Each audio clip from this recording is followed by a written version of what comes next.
सूर्योदय के साथ तो भोजन की सार्थकता है, शक्ति की जरूरत है, लेकिन सूर्यास्त के बाद भोजन की जरा भी आवश्यकता नहीं है। सूर्यास्त के बाद किया गया भोजन बाधा बनेगा सिकड़ाओं में, विश्राम में, क्योंकि भोजन भी एक श्रम है। आप भोजन ले लेते हैं तो आप सोचते हैं काम समाप्त हो गया, गले के नीचे भोजन गया तो आप समझे कि काम समाप्त हो गया। गले तक तो काम शुरू ही नहीं होता, गले के नीचे ही काम शुरू होता है। शरीर श्रम में लीन होता है। भोजन देने का अर्थ है शरीर को भीतरी श्रम में लगा देना।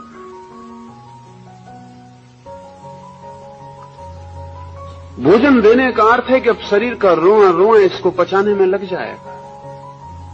तो अगर आपकी निद्रा क्षीण हो गई है, अगर रात विश्राम नहीं मिलता, नींद नहीं मालूम पड़ती, स्वप्न ही स्वप्न मालूम पड़ते हैं, करवट ही करवट बदलनी पड़ती है, उसमें से 80% कारण तो शरीर को दिया गया काम है जो रात में नहीं दिया जाना चाहिए। तो एक तो भोजन देने का अर्थ है शरीर को श्रम देना, लेकिन जब सूरज उगता है तो ऑक्सीजन की, प्राणवायु की मात्रा बढ़ती है। प्राणवायु जरूरी है श्रम को करने के लिए। जब रात्रि आती है, सूर्य डूब जाता है, तो प्राणवायु का औसत गिर जाता है हवा में। जीवन को अब कोई जरूरत नहीं है।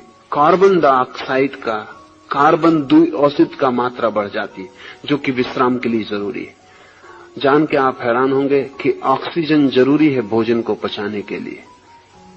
कार्बन द्विऔषित के साथ भोजन मुश्किल से पचेगा। मनोवैज्ञानिक अब कहते हैं कि हमारे अधिकतर दुख स्वप्नों का कारण हमारे पेट में पड़ा हुआ भोजन है। हमारी निद्रा की जो अस्त व्यस्तता है, अराजकता है, उसका कारण पेट में पड़ा हुआ भोजन है। आपके सपने अधिक मात्रा में आपके भोजन से पैदा हुए हैं।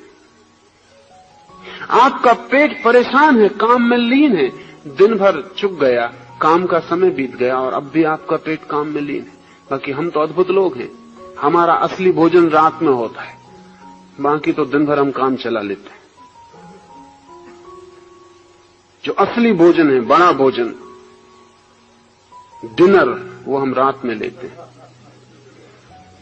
उससे ज्यादा दुष्टता शरीर के साथ दूसरी नहीं हो सकती। इसलिए अगर महावीर ने रात्रि भोजन को हिंसा कहा है, तो मैं कहता हूं कीड़े मकोड़ों के मरने के कारण नहीं, अपने साथ हिंसा करने के कारण। वो आत्महिंसा है।